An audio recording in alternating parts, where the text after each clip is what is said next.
Hello everyone, welcome to my channel. आज के इस वीडियो में मैं आपसे डिस्कस करूंगा electrical fault, their causes and effect के बारे में। ये टॉपिक आता है पावर सिस्टम फॉल्ट प्रोटेक्शन के अंदर। तो आइए स्टार्ट करते हैं इस वीडियो को। But before starting this, please like and subscribe my channel and also press the bell button. तो आज अपन डिस्कस करेंगे हमारे यूनिट 1 पर, जो कि है फॉल्ट एनालिसिस। तो आज हम फॉल्ट एनालिसिस जो हमारी यूनिट है इसके अंदर के एक एक टॉपिक को हम डिटेल में स्टार्ट करते हैं। तो आज का हमारा जो टॉपिक है वो है इलेक्ट्रिकल फॉल्ट।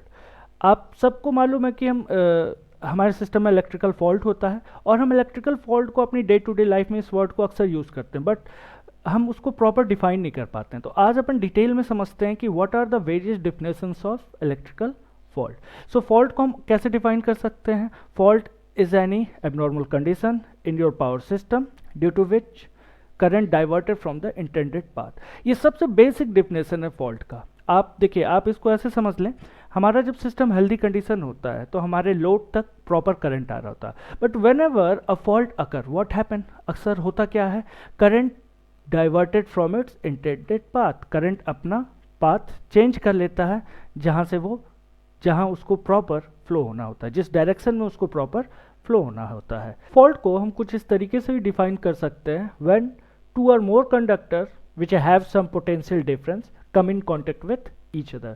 तो ऐसी कंडीशन होने पे भी हम कह सकते हैं कि फॉल्ट अकर हो रहा है। Okay, now next is whenever sudden failure of peace of equipment, या कोई एक्सीडेंटल डैमेज हो जाए, short circuit of overhead lines हो जाएं, या इंसुलेशन फेल्योर जिसकी वजह से आपने देखा होगा अक्सर चिंगारियां प्रोड्यूस होती हैं।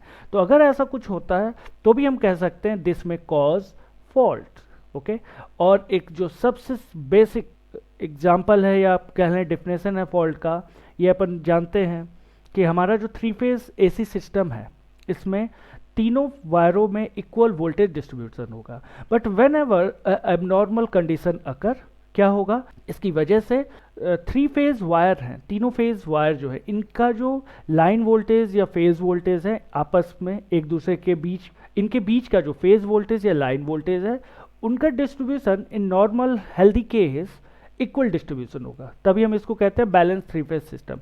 बट जैसे ही कोई एबनॉर्मल कंडीशन हुआ, क्या होगा, इनके बीच का जो वोल्टेज डिस्ट्रीब्यूशन है that may be phase voltage और line voltage, it get change, इनका अलग अलग वो वोल्टेज डिस्ट्रीब्यूशन होगा। तो ऐसे एबनॉर्मल कंडीशन को भी हम डिफाइन कर सकते हैं फॉल्ट से। Now next is short circuit. एक ये बहुत ही बेसिक टर्म है, हम अक्सर अपनी डे टू डे लाइफ में ये वर्ड यूज़ करते हैं। जब भी कोई फॉल्ट होता है हम बोलते हैं शॉर्ट सर्किट हो गया। तो आज अपन समझ लेते हैं कि हम शॉर्ट सर्किट को कैसे डिफाइन करेंगे। So whenever a fault occur on a network such that a large current flow in one or more phases and it may cause or it may occur a short circuit, we can say that a short circuit is said to occur. अक्सर आपने देखा होगा जब भी कोई system में fault होगा, क्या होगा, हैवी करंट फ्लो होता है। तो ये हैवी करंट क्यों फ्लो होता है, जरा हम इसको अपन समझ लेते हैं इस डायग्राम के थ्रू। मैंने यहाँ पे एक सर्किट लिया है, ये सिंगल फेज सर्किट है। यहाँ पे मैंने एक वोल्टेज सोर्स लिया जिसके अक्रॉस पोटेंशियल है यहाँ पर V, और इस वोल्टेज सोर्स का इंटरनल इम्पिडेंस है ZI, और यहाँ पर हमने एक लोड लिया हुआ that the impedance of that load is here Z। अब पाथ आपको दिख रहा है कि यहाँ पे क्लोज पाथ है, तो करंट क्या हो रहा है, क्लॉकवाइज फ्लो हो रहा है load current. Okay, now what happen, sudden fault occur होता है। तो यहाँ पे ये लाइन डिनोट कर रही है कि एक फॉल्ट हो रहा है। तो फॉल्ट होने से क्या होगा, मैंने आपको बताया था पिछले स्लाइड में, फॉल्ट होने से करंट अपना इंटेंडेड पाथ चेंज कर लेगा। तो इंटेंडेड पाथ अभी इसका ये है, but whenever a fault occur here, suppose क्या होगा, ये करंट यहाँ से सोर्स की ओर जाने लगेगा। तो यहाँ पर हुआ क्या, यहाँ पर लोड पे जो जाने वाला करंट है वो जाना बंद हो गया। बट यहाँ पे एक और प्रॉब्लम क्रिएट हो जाती है, वो ये कि जब लोड का कनेक्शन डिस्कनेक्ट हो गया इस सोर्स से, तो आपको मालूम है कि as according to Ohm's law here this voltage is equals to load current into total impedance of the circuit. तो यहाँ टोटल इम्पिडेंस सर्किट का क्या है, Z plus ZI। But whenever a fault occur, ये Z गायब हो जाएगा। अब Z गायब हुआ तो बचा कौन सा इम्पिडेंस, केवल ZI। बट हमें ये मालूम है कि the internal impedance of this source is very less as comparison to the impedance of load. So ultimately होगा क्या, ओम्स लॉ के अकॉर्डिंग वोल्टेज V को मेंटेन करने के लिए हमारा formula I into Z, but जैसे ही हमारा ओवरऑल जेड सिस्टम का टोटल जेड कम हो जाएगा, जो कि अब रह गया जेड आई, तो क्या होगा, suddenly I will increase to maintain this voltage V। तो I जब इंक्रीज होगा तो वो इतना ज़्यादा होगा कि आप कह सकते हो कि वो कम से कम 10 से 20 गुना ज़्यादा उसका मैग्नीट्यूड बढ़ जाएगा। सो ऐसे ही करंट को, इस करंट को यहाँ पर ये जो करंट सडनली 10 to 20 टाइम्स बढ़ गया, हम इसी को बोलते हैं शॉर्ट सर्किट करंट। और इस कॉन्सेप्ट को हमने डिफाइन कर दिया, इस फिनोमेना को, इस कंडीशन को हमने डिफाइन कर दिया short circuits. Okay, now next is causes of power system faults. आखिर यानी हमारे सिस्टम में फॉल्ट जो होते हैं आखिर किन किन कॉजेज की वजह से हो रहे हैं। तो बहुत बेसिक सम यहाँ पे मैंने एग्जांपल्स आपको दिए हुए हैं, आप हर कोई इससे वाकिफ़ होंगे। पहला है, अक्सर बिजली कड़कती, जब बारिश तेज होती तो आपने देखा होगा लाइटिंग होती है। लाइटिंग से क्या होगा, बिजली किसी वायर पे गिरी या किसी ऑब्जेक्ट पे गिरी तो इंसुलेशन फेल्योर हुआ और हमारा सिस्टम में फॉल्ट आ जाता है। अक्सर जब तेज़ हवाएं चलती हैं तो उसकी वजह से भी फॉल्ट क्रिएट होता है। अगर पेड़ मान लीजिए किसी लाइन पे गिर जाए उसकी वजह से फॉल्ट हो सकता है। व्हीकल कोलाइडिंग विद टावर, बहुत ये सब बेसिक एग्जांपल्स हैं जिसकी वजह से हमारी कंट्री में अक्सर फॉल्ट होते हैं। Bird shortening any line, aircraft colliding with line. Next is vandalism. Second last is your small animal entering into switch gears, and the last one is line break due to excessive load. तो ये सब कुछ basic causes मैंने आपको बताए हैं जिसकी वजह से अक्सर हमारे पावर सिस्टम में फॉल्ट अकर होता है। Now next is percentage of various causes of fault. So यहाँ पे मैंने कुछ आपको परसेंटेज दिया हुआ है कि आखिर लाइटिंग की वजह से कितना परसेंट ऑफ फॉल्ट होगा, that is your 12। Jumping conductor, आपस में कंडक्टर के शॉर्ट होने से कितना परसेंट का फॉल्ट होगा, that is your 20।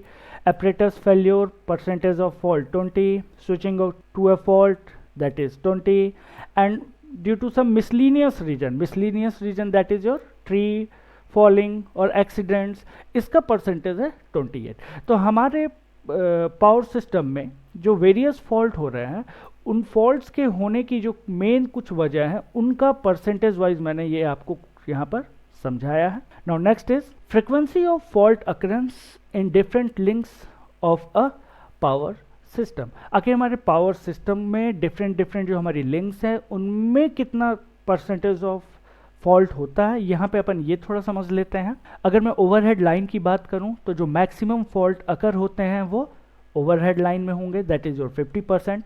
Underground cables में कम है, दैट इज योर 10%। ट्रांसफार्मर में भी 10% है। आपको मालूम है हमारे ट्रांसफार्मर जो पावर सिस्टम में लगे 24 आवर 365 डेज ऑनलाइन रहते हैं, तो इसलिए उनमें भी फॉल्ट होंगे।